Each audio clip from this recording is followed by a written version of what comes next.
Welcome back to See You at USC. I'm your Monday night host, Alexia Narcisse, and we are in our second to final episode for Monday nights. I know it's tragic and so saddening to all of us, but I am here today with a fantastic guest. I'm here with the CEO and founder of VRtuality, Zaki. Stay tuned.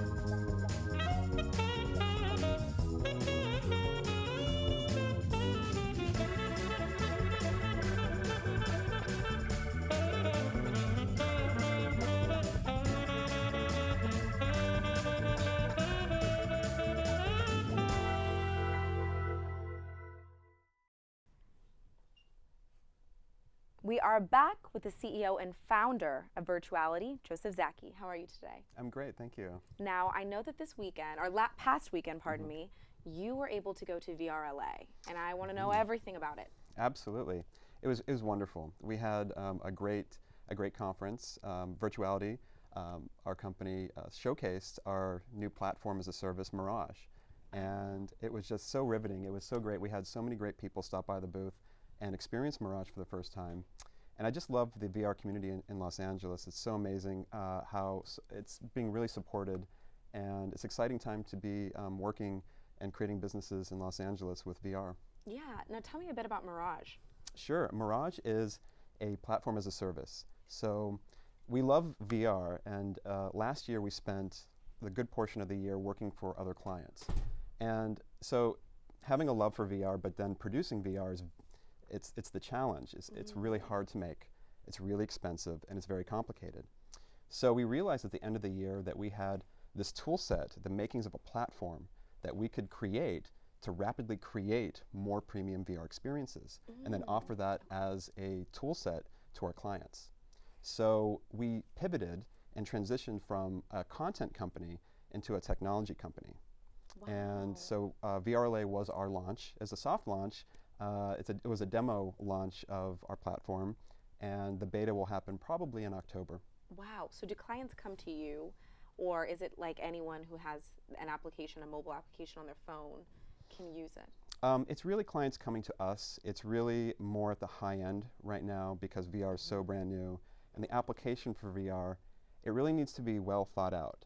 So people get very excited, but they forget how difficult it is to create across the board. The creative, the technology, the cost, Yes. the scheduling, the production. It's very, very difficult. So we're trying to break down the barriers of that. We're trying to annihilate the barrier to entry for anyone, that whether you're a brand or you're a sports team or esports or automotive, you could use our technology and rapidly build virtual environments, virtual multiplayer worlds very quickly. Wow, and speaking of building multiplayer worlds and virtual worlds, Yes. I noticed that you also did special effects and virtual effects. So what was your transition like? These are two different worlds, but I'm assuming that they collide a lot. They do, they really do, and it's a great question. So yes, I worked in visual effects for almost 20 years, Wow. and I worked at all the top companies, Lucasfilm, Disney, Sony ImageWorks, Digital Domain, all of them, and had a very successful career. And I guess to answer your question, I never felt that technology and art were separate from me. People think that it's a very technical thing, but for someone like me who came up through Hollywood in the visual effects world, it was very comfortable being right in the middle.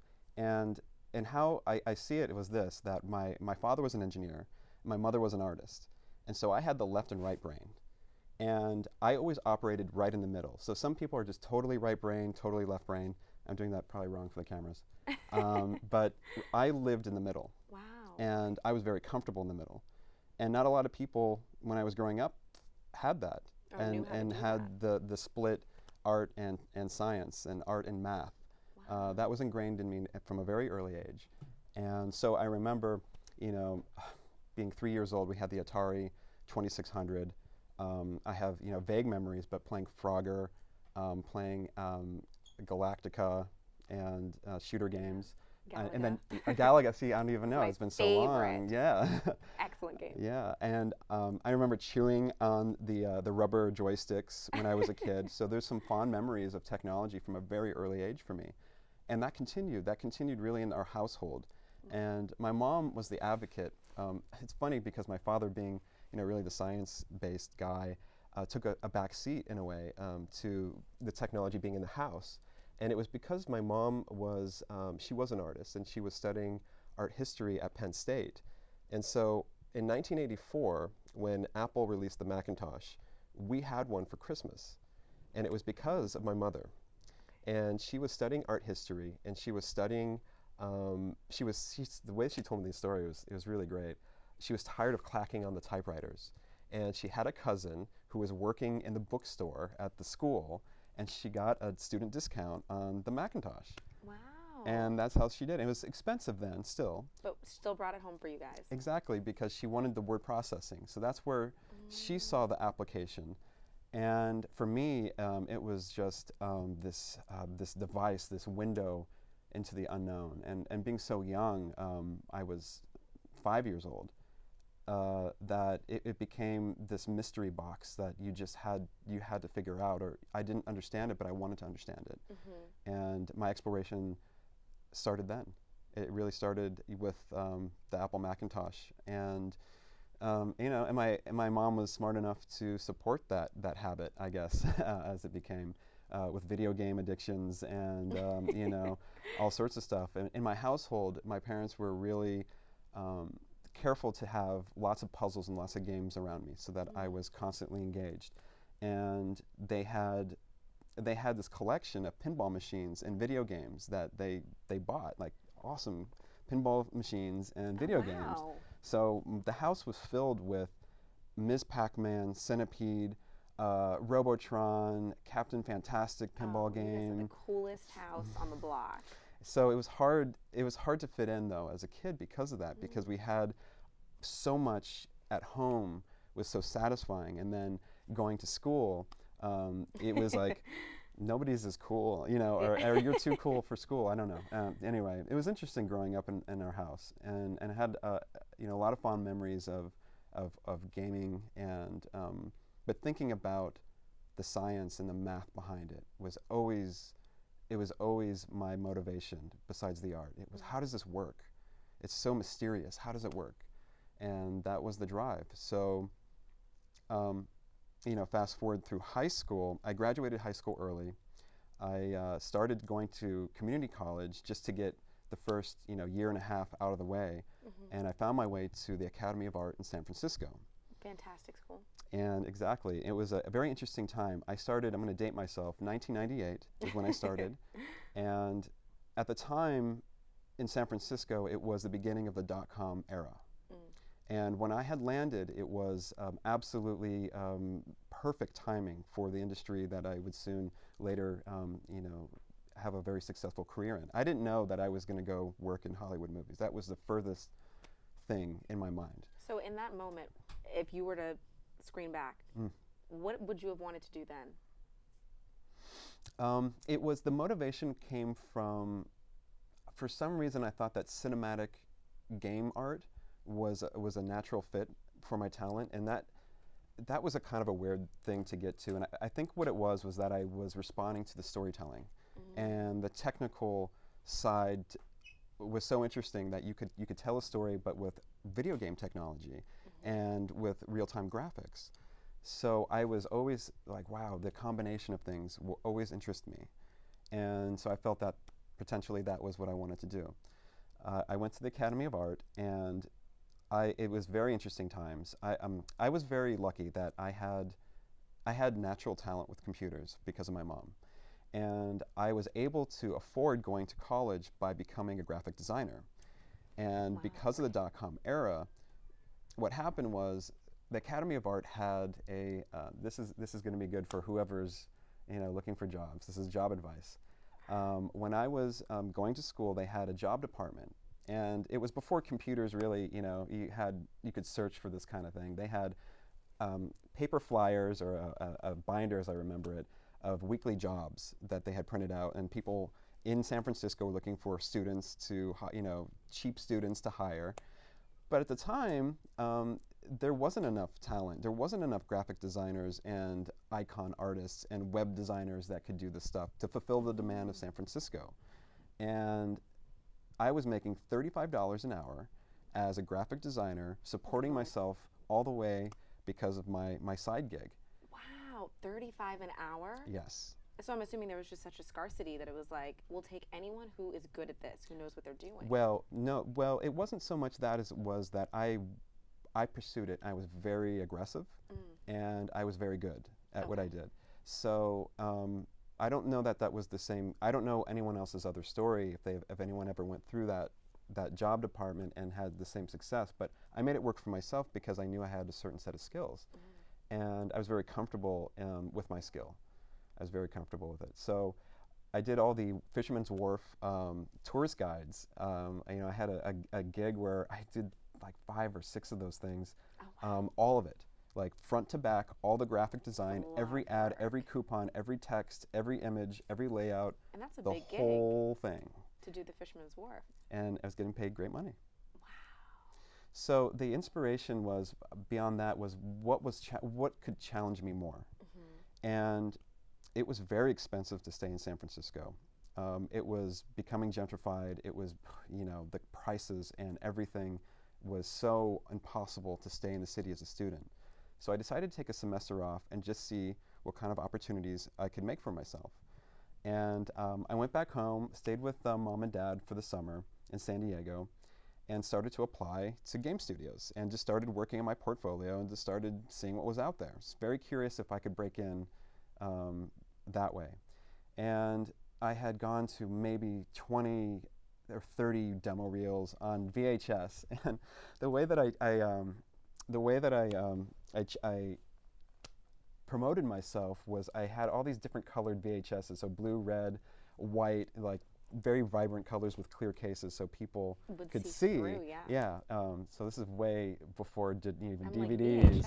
VHS. That's how they did demo reels, because every visual effects studio and every Hollywood studio or video game studio, they definitely had a VHS deck with a TV. Yeah. So it's something you could they always had them. So you were able to color code yours with bright colors. And that didn't work. It did not work. I thought it was such a genius plan. I'm like, how could you ignore me? And it did not work. And the very last company I applied to, just thinking it was the last thing in the world that would ever happen, was Rhythm and Hues. And it was right before Christmas. I'll never forget. It was right before Christmas. Wow, 1999 is it now? And yeah, I'll never forget it. I will never forget the phone call that came the next day. And they were so interested in me. And they said, you got to come up for an interview. And wham bam, I'm suddenly in LA in a suit, getting interviewed at Rhythm and Hues. And they were I was hoping that it was going to work out. They seemed interested. New Year's had passed, and I was freaking out. Did I get the job? Did I get the job? A few days passed, and I didn't want to be persistent and call them on, New Year's and did I get the job? You have to be, professional even when you're so anxious to find out. And they called me back and they offered me the job, and that set off my entire career. Of your career. Now, when we get back after the break, we're going to talk about how his career progressed and ended up where it is now. Stay tuned.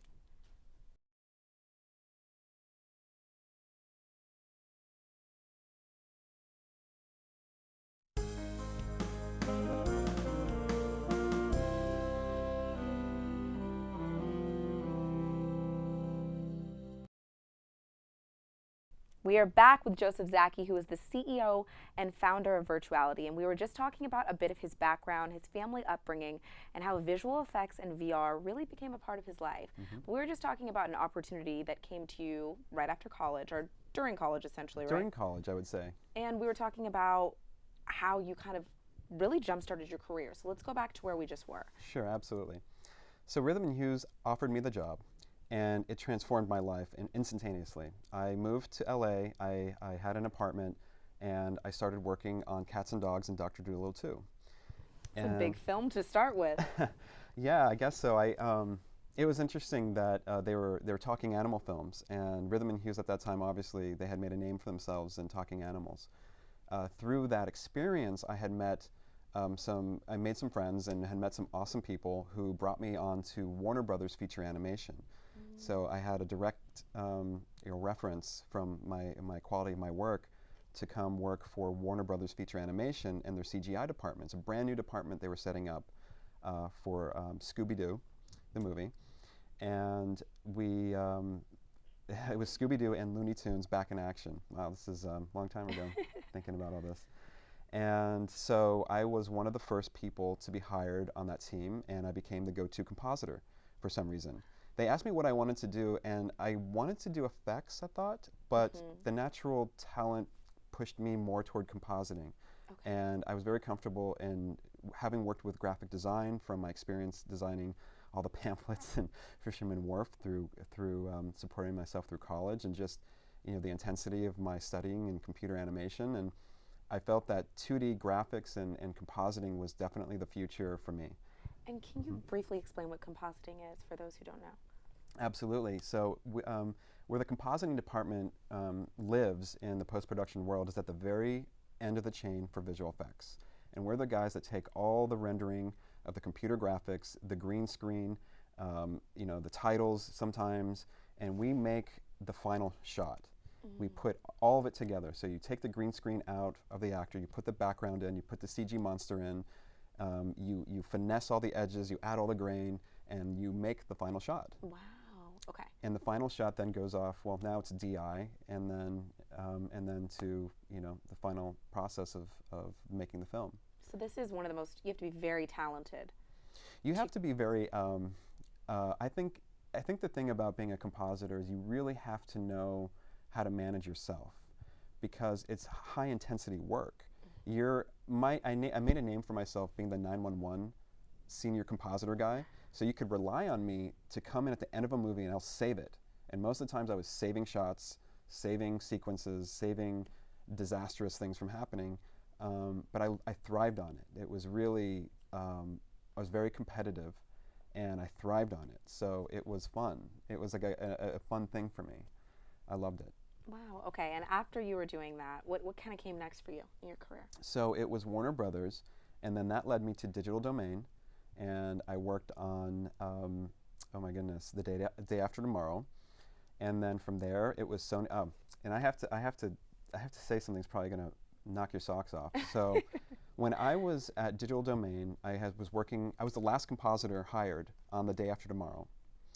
And ILM came knocking the first time when I was working on that film.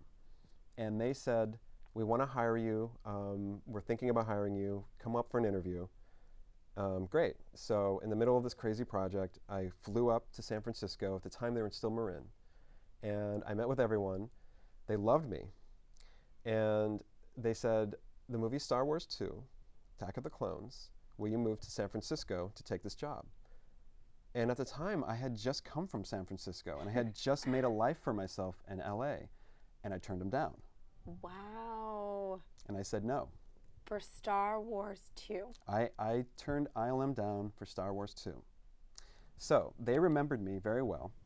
And from Digital Domain, I went to Sony ImageWorks, and I worked on Spider-Man 2, which won the Academy Award. It's fantastic. And I met all of some really amazing, John Dykstra and Ken Ralston and Scott Stockdyke, all of those amazing artists and supervisors I worked with, fabulous people. It was an amazing experience having worked on an Academy Award film, and how old was I, 24 at that time, 25 maybe? Couldn't have been more than 25. And then after that, ILM came knocking for the second time. And that is when I was hired for Pirates of the Caribbean 2. And they flew me up to San Francisco. They gave me an apartment. And I was one of the 911 compositors to finish the film. That is incredible. Now, I want to name a few films you've worked on here. And I want to ask you what it was like working on some of these projects. Yes. These are all big films. So I know everyone here knows these films. Interstellar, Pirates of the Caribbean, Ant-Man, Edge of Tomorrow, Spider-Man 2, Game of Thrones. Yes. Which is everyone's addiction right now. Yes. Everyone. That's interesting. And I'm curious, from your perspective, as to know what it's like working on a big film like some of these, like something like Game of Thrones that has a massive budget, and what it's like to work on a smaller film. You know, it really depends on how it's produced and how it's managed. Some of the biggest films can be the most difficult to work on because there's so many moving pieces, and depending on the director and the comfort of the studio with the director, that can change a whole lot of the feeling of working on a film. With smaller productions, you often have a lot more control, but they can be just as wily. Not to say that it's not easy, but overall, I think that for a big film, you're going to find yourself, as a visual effects artist, you're going to be working at one of the big studios. It is almost guaranteed. And in that scenario, you're using their tools, you're using their system, you're using the way that they've figured out how to do this stuff. Yes, the art, talent, and the skill still applies. However, on the smaller films, you don't have that luxury. There isn't pipeline, there isn't software tools and ways to do things conveniently. It's harder. And it can be a lot more pressure to get things at a higher quality because of that. So the advantage of the big studios is that they can get to a higher quality look very fast. Now, when you're watching films, I'm assuming you can see errors in all visual the time. effects. I don't watch movies with me. I'm the worst. I am absolutely the worst. Now, is there a film that in watching it you were like, I wish I was on this? I wish I could have done this because I know my skill sets could have made it that much better. I don't think in that way, but I think if I was to choose a film that I highly respect, that I wish I was alive to have worked on, it would have been 2001, A Space Odyssey, without a doubt. Wow. Without a doubt. Okay, and what is it about that made that stand out to you? It was the fact that visual effects were used for the first time to predict an event that had never happened before, and that was people in space. We didn't actually know, we hadn't actually put people in space and seen how gravity works and how cameras worked and how all of that works. And Kubrick figured it out, and he predicted it to such a degree that it became more than a visual effect. It became part of history. It became part of our understanding of how this would actually happen when it did. And so he was teaching us.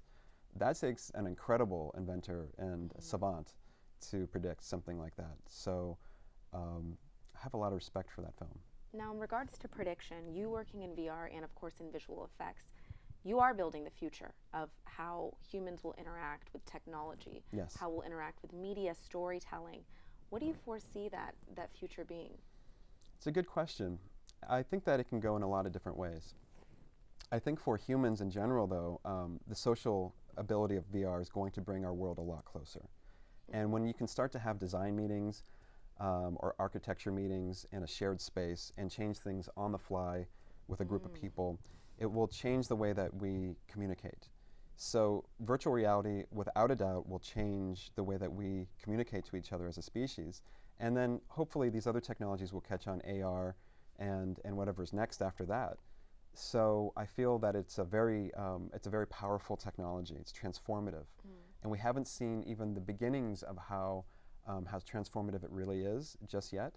I think we'll start to see in about 2 years, 3 years, when the hardware and the saturation of the market and the tools, again, are easily accessible to make these kind of things, it's really going to ignite. Now, although they may not be the most accessible now, if there are students who look up to you and they're watching this and they say, this is what I want to do, this is my mentor, this is who I'd like to be like, what advice do you have for them? Work hard. Find out. Don't necessarily. Knowledge can come from a lot of places. It's a lot about doing, and a lot of my career came from just doing things. When I was working on these films, by the way, I always had a computer at home, and I was always working on side projects. So I was in production for 24 hours a day, as far as I was concerned, because I was driven. I felt insatiable about finding out what it takes to be the best, and how do you do all these amazing visuals, and that led to a curiosity of technology and wanting to make software and wanting to get really into the screws of things. So my advice is to work hard and learn and keep putting yourself in and be driven and just soak it all up and find your own answers to things. Don't depend on answers to be given to you, because often your answers that you'll discover on yourself will be better. So you are our 911. You are our go-to. And we cannot thank you enough for coming on today. Thank you so much. I've learned so much. Honestly, just in going through this interview, I'm like, wow, There's a whole world I didn't even know about prior. Thank you. So thank you so much for coming on. If people would like to follow you or reach out to you, do you have any social media? Yes, we do. It's VRtuality.tech and then @VRtuality for the Instagram and Twitter. Perfect. Thank you so much. We'll see you all next week.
Thank you guys for joining us on today's first episode.